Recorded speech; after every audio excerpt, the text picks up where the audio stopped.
What's going on, guys? Welcome to today's episode from the channel, where today I'm doing something a little different, which I kind of hope will express something that's been bothering me for some time with regards to the horror genre, where it's at right now, and address what I would call a bigger picture with some of these movie franchises that we love so much.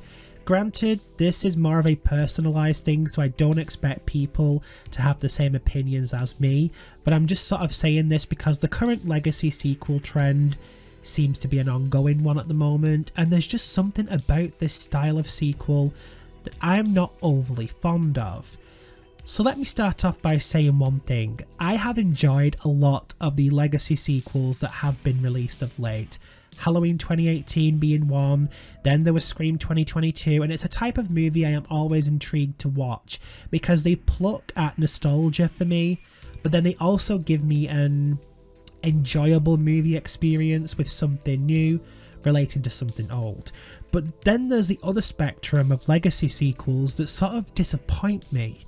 Things like Exorcist: The Believer, Netflix's version of Texas Chainsaw Massacre, to name a few.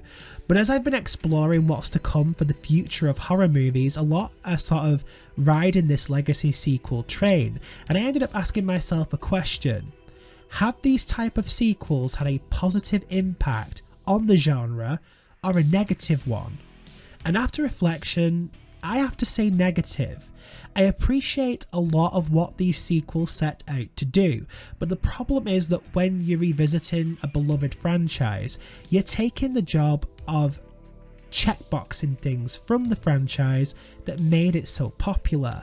I'm going to use Scream as an example, as this is a Scream channel, but you will get my drift with movies that you've seen. You know, the same antagonist, check. Similar location, check. Beloved characters, check. It's the same formula, and by a writing perspective, it should be an easy win. But for me personally, a lot of these movies stumble on at least one of these categories at some point. Considering this is an easy formula, you would think it would be hard to get it wrong. But when you're leaning on a beloved franchise like this and you're littering it with Easter eggs and homages, pretty much recycling the story point that made it popular originally, when you start to change things and they do, or something isn't what we'd come to expect from the franchise or the movies before it, the audience kind of closes down on the film. Because if you're making a straight up sequel to a movie, you can play with whatever you want. You know, you're still exploring that world, you're still opening up a new place for us to visit. But if you're sort of revisiting the same thing but not doing anything different with it, you're making a sequel to a movie that's years old, and nostalgia is one of the main factors that pulls the audience in. So the first major thing I don't like is this way of including legacy characters with no real purpose. I know it's a funny topic because a lot of fans just want more from the characters they love, but I feel like recycling characters in these movies seems very much what I'm calling it, recycling characters. And that's the issue, because when you feel like a character you've grown to love and root for all those years, and then you feel like they're kind of being sidelined for another character, it makes you feel like even though they're honouring the legacy of the story that came before, they're actually trying to replace the characters.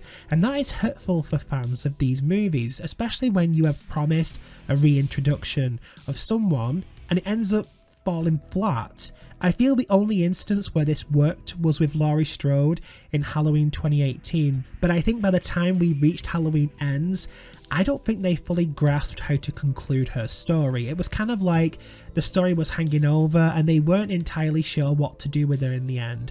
And I liked Blumhouse's Halloween trilogy, but I understand the dislike that ends. I enjoyed the story, I thought it was well crafted, I liked Corey Cunningham, but I felt the identity of the franchise got lost in that last movie a little. I got what they were doing, but I did feel it got lost. That's the issue here. These movies want to pay homage to what came before, but they also tend to lose what made them successful in the first place. Scream 2022 is my least favourite of the bunch. I have to be honest, I find with Scream, the story they came in 5 was so redundant and lacked the charm and writing quality of anything that came before it. And that's not to say I didn't enjoy it, I just don't think they took any big risks with the franchise, and I also didn't really think anything overly blew my mind with the movie. I enjoyed it, I repeat, but I don't know, it just lacked this spark for me, this spark that kind of got me into the franchise in the first place. And these type of movies do kind of feel lazy in a sense, because it doesn't require a lot of work to honour what came before, but because they identify as a legacy sequel, fans go in with expectations, and I'm sorry to say this to those that don't agree, but when expectations aren't met, it upsets people, because we've come to love these franchises, we've come to appreciate everything their world has to offer, and so if you feel like that is being disrespected, it doesn't leave you feeling great about a movie, and I blame studios for this. I think studios at this moment are very political. They're very much looking more to simply generate cash quick, and they also want to play on people's nostalgia, but they want to draw in a crowd of new people, and I get it. I get this formula, but the damaging impact here is that now every legacy sequel seems to repeat the same tropes and doesn't even do them that well. But the stories that they come up with in these sequels aren't even that well written. They're sort of repetitive but kind of diluted and have less depth to them.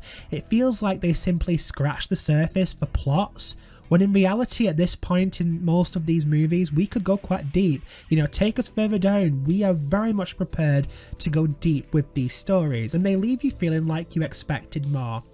Texas Chainsaw Massacre, for example, over on Netflix, completely brought the audience in to believe that this was a sequel similar to Halloween 2018, but it was just so full of unlikable characters, and that's another issue. Aside from box-checking tropes, it feels like they're box-checking stereotypes for the current era most of the time, and I don't get this personally. I feel like we, the audience, would really bond well with new characters that were well written, as opposed to characters that writers believe represent people today. You know, especially teenagers. They're replacing beloved characters with other characters that you don't really care to root for. But by leaning on this box-checking representation thing that's going on at the moment, they forget the most important thing here, and that is giving these characters material that makes that inclusion worthwhile. It's very shallow to just box check and not have these characters serve a bigger and better purpose, and to me, if they're just going to do that, don't offer representation at all then. If you're going to give these characters nothing to do and make the audience not like them, don't do it. Just avoid it completely. So it feels like all they're doing is bringing you back to see a franchise that you loved, but less of what made it good. That is so disappointing, and it's not going to end, because the nostalgia is Hollywood's biggest moneymaker right now. People love to revisit the past. They love to head back in time when they were, you know, feeling better about themselves, or their childhoods were great, and that's why we have this legacy sequel issue, because I don't think Hollywood's producing great material these days, and that's a topic for another time and probably not for this channel, but I feel it's definitely impacted horror through these legacy sequels, because the new stories just aren't that great. I will say though, Blumhouse's Halloween I felt was a good start, especially 2018, but then I felt it sort of continued to spiral a little, and it was because they didn't properly outline a story over a trilogy they wanted to make. I think they just went with what they felt as they sat to discuss the sequels when the time came to do so, but I felt they did an okay job with 2018 to establish an original character back into the fold with new ones around them, and also made Michael Myers intimidating again. But these legacy sequels, upon reflection, do feel kind of cheap now. That's why I find Scream 2022 to be my least favourite, because it borrows so much from the legacy of Scream but doesn't actually translate them well. Whereas I felt Scream 6 did have its own identity, as it felt more like it was a sequel to Scream 5, and it didn't rely on nostalgia as much as the fifth movie, and that's why I did prefer it to a point. But all of this is my opinion, and I'd love to hear yours. Do you agree with me? What's your take on legacy sequels right now? Do you think I'm missing something here?